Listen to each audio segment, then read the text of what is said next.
Good afternoon. Thank you for joining us for this reverent celebration of America's leaders past and present. Now, the Walt Disney World Resort is proud to present the Hall of Presidents.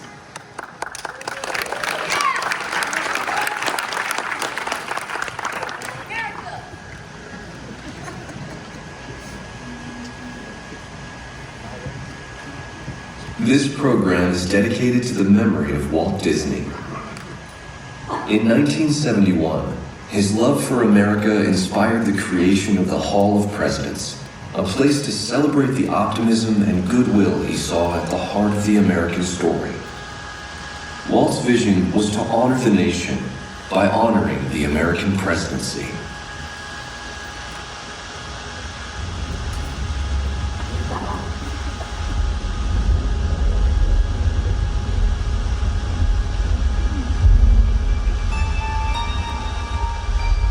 It is 1783, and the smoke is clearing in the wake of the Revolutionary War.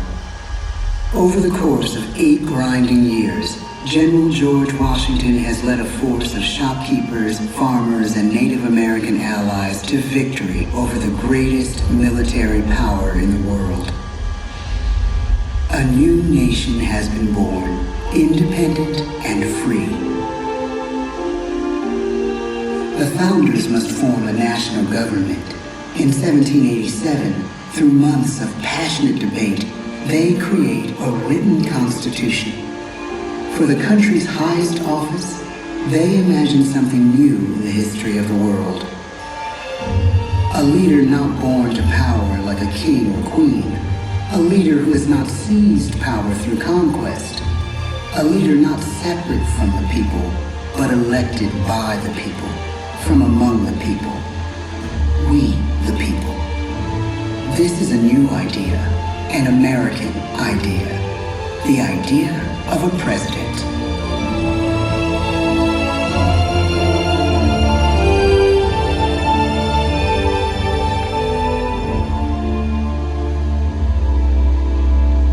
The people don't know exactly what a president will be, but there is little doubt who it will be. George Washington's stature and bearing have marked him as a leader. His integrity has made him a great one. Washington knows that many generals who have led successful revolutions make themselves dictators or kings. Instead, he steps down from power and retires to his home, Mount Vernon. The world takes note, and George Washington becomes the symbol of American ideals. In the first presidential election, it's Washington by a landslide. The only doubt seems to be his own. He writes, "Integrity and firmness is all I can promise. Integrity and firmness is exactly what we need." Everything he does as president will set a model for his successors. His final act may be the most important of all.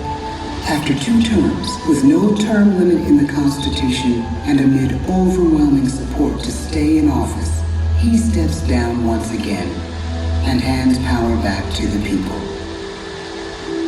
He wants us to speak, to elect a new president. During the early years of the Republic, we choose leaders as different as Thomas Jefferson, John Adams, and Andrew Jackson. Elections are often bitter. Each president stands at that fiery intersection where personal character meets the challenges of the times. Some call the presidency a glorious burden. Jefferson calls it a splendid misery. We, the people, must choose well. We elect 15 presidents before the course of history brings us to the edge of a crisis like no other. A nation born of freedom still permits slavery. As the country pushes west, will new states be slave or free? The question produces bitter conflict. The issue rocks the election of 1860 and brings Abraham Lincoln onto the national stage. The tall, lanky, some say uncouth candidate from Illinois is a master of words at a time when speeches are printed in full for people to read. A house divided against itself cannot stand, he has said. With Lincoln's election, the House does indeed divide. Civil War. 11 states secede from the Union. The war becomes a defining passage in the American story. The president's own inner strength and depth of character changed the course of history. Lincoln had come up the hard way on the American frontier, desperately poor, with less than a year of formal schooling.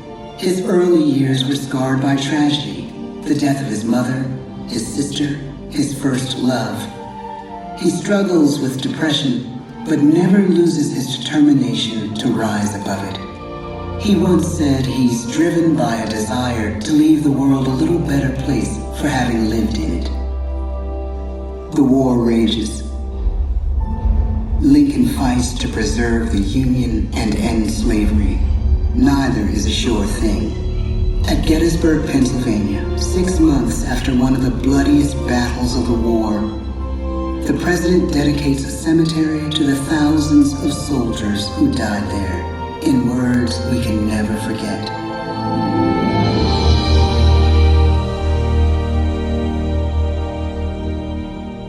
Fourscore and 7 years ago, our fathers brought forth on this continent a new nation, conceived in liberty and dedicated to the proposition that all men are created equal.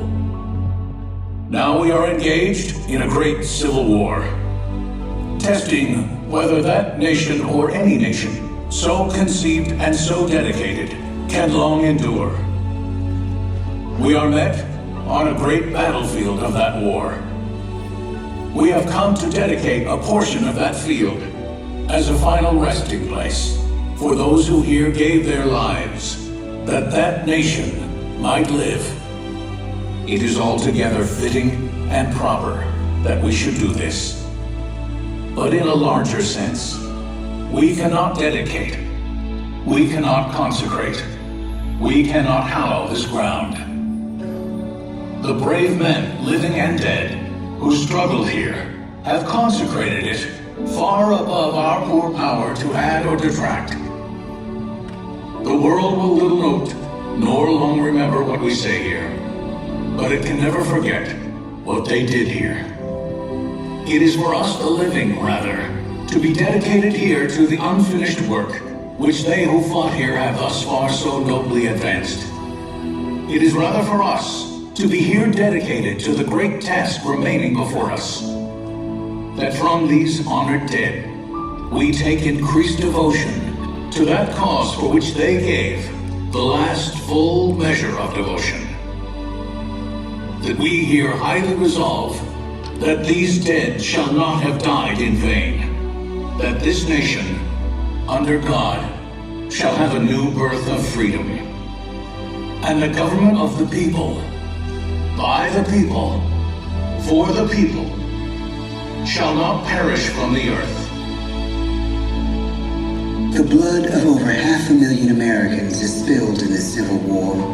President Lincoln's enduring hope is to give true meaning to the sacrifices of so many, to lead us to that new birth of freedom. With the end of the war and the end of slavery, a new birth truly begins. As we roll toward the 20th century, settlers roll west on wagon wheels and railroads connect the nation coast to coast. Millions of immigrants pour in from Europe and Asia. Population doubles. Our economy triples. Our standing among nations rises. We need presidents who can lead both at home and abroad. At the same time, a young Theodore Roosevelt is retreating from New York politics and personal tragedy. The death of his wife and his mother on the same day in the same house. In the Badlands of North Dakota, he rethinks his life and the life of his country. He returns stronger in body and spirit. His renewed energy is just what his country needs.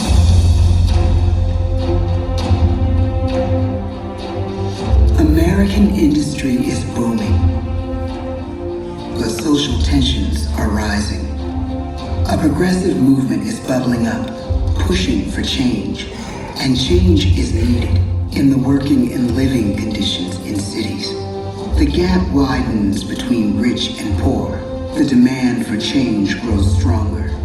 Teddy Roosevelt is a knight on a crusade. He speaks with force and vitality in clear terms that make colorful headlines at a time when mass-market newspapers have become the new media. To define his foreign policy, he borrows the phrase from an African proverb: speak softly and carry a big stick. But his greatest accomplishments are made at home. He breaks up giant monopolies, protects workers' rights, and calls for a square deal for all Americans, rich and poor, capitalist and wage earner. And a square deal for every man and every woman in the United States. He calls on America to be as great as the natural grandeur of its lands.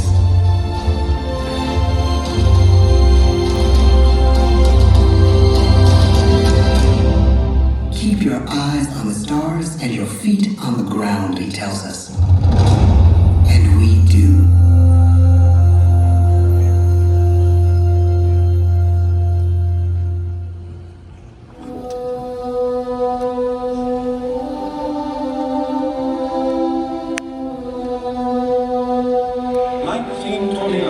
The bottom fell out of the market. 12 million unemployed.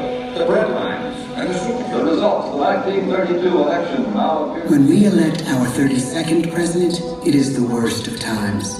The course of history and the course of one president's life again shape a turning point in our national destiny. Franklin D. Roosevelt, paralyzed by polio, knows how to restore the faith of a people paralyzed by the Great Depression. I believe in practical explanation and in practical policy. He has found the inner strength his countrymen now need. He speaks to us like a friend, a neighbor. His optimism is contagious, his voice perfect for the latest breakthrough medium, radio. He calls us to believe we have nothing to fear but fear itself. And we do believe. Tonight's attacks on England are perhaps the most widespread of the war in the course of the day. But an even greater challenge dominates his final years in office: the Second World War.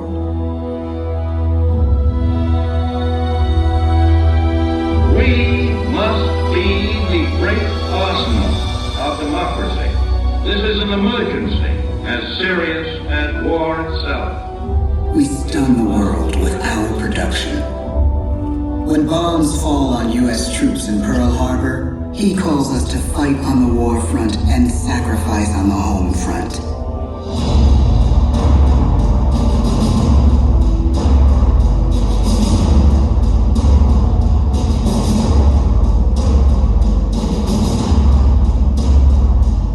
The harder the sacrifice, the more glorious the triumph.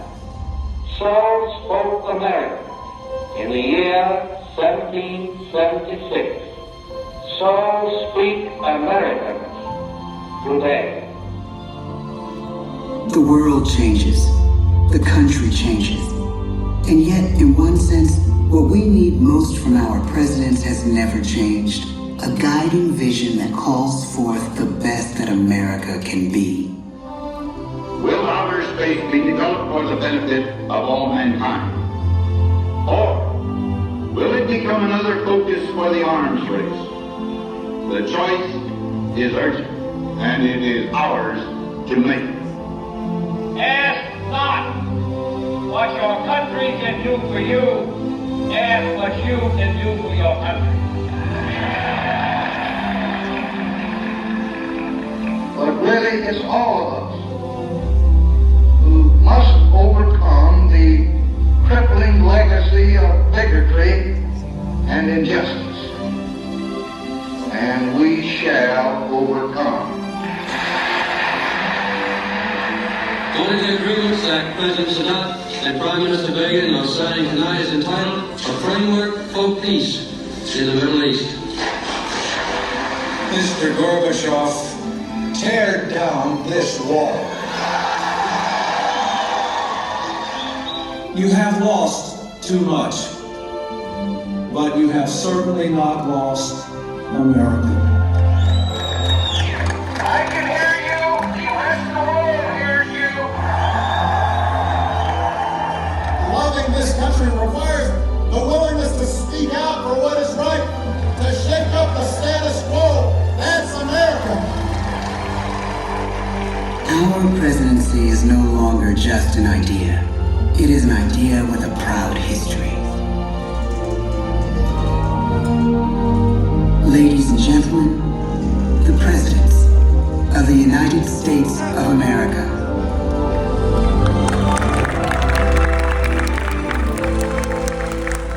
George Washington, John Adams, Thomas Jefferson, James Madison, James Monroe,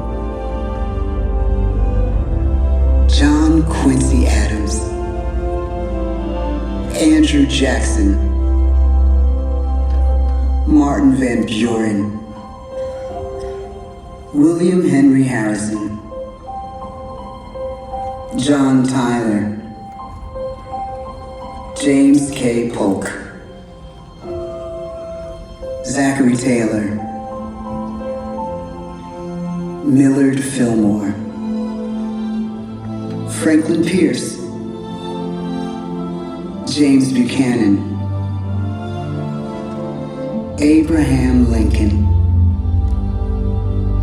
Andrew Johnson,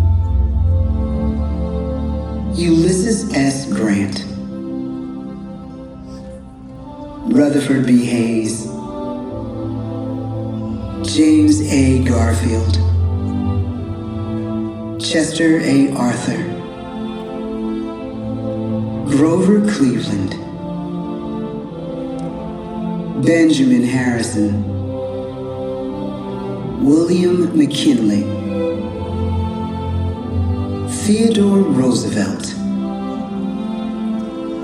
William Howard Taft, Woodrow Wilson, Warren G. Harding, Calvin Coolidge, Herbert Hoover, Franklin D. Roosevelt, Harry S. Truman, Dwight D. Eisenhower, John F. Kennedy, Lyndon B. Johnson, Richard M. Nixon, Gerald R. Ford, Jimmy Carter, Ronald Reagan, George Bush, Bill Clinton, George W. Bush, Barack Obama, Joe Biden.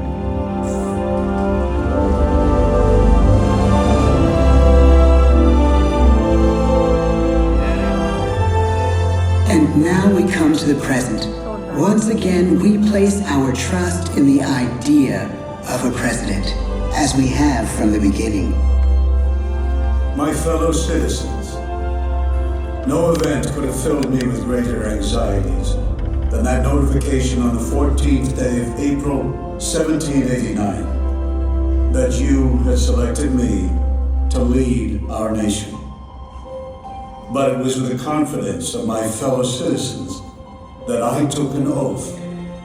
35 simple words that have been repeated by every American president throughout history. I, Donald John Trump, do solemnly swear that I will faithfully execute the office of President of the United States and will,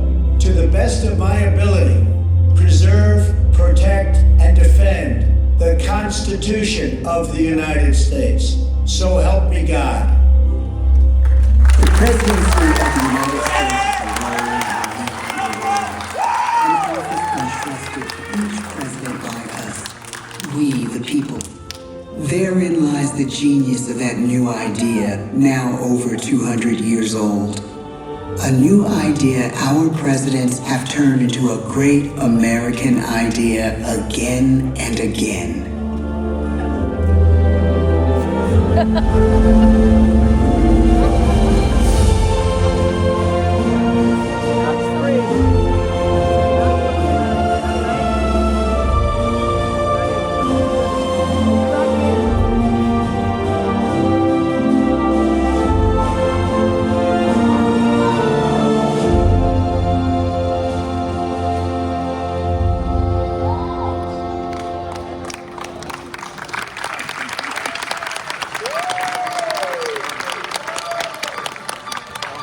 Now this concludes our presentation. Please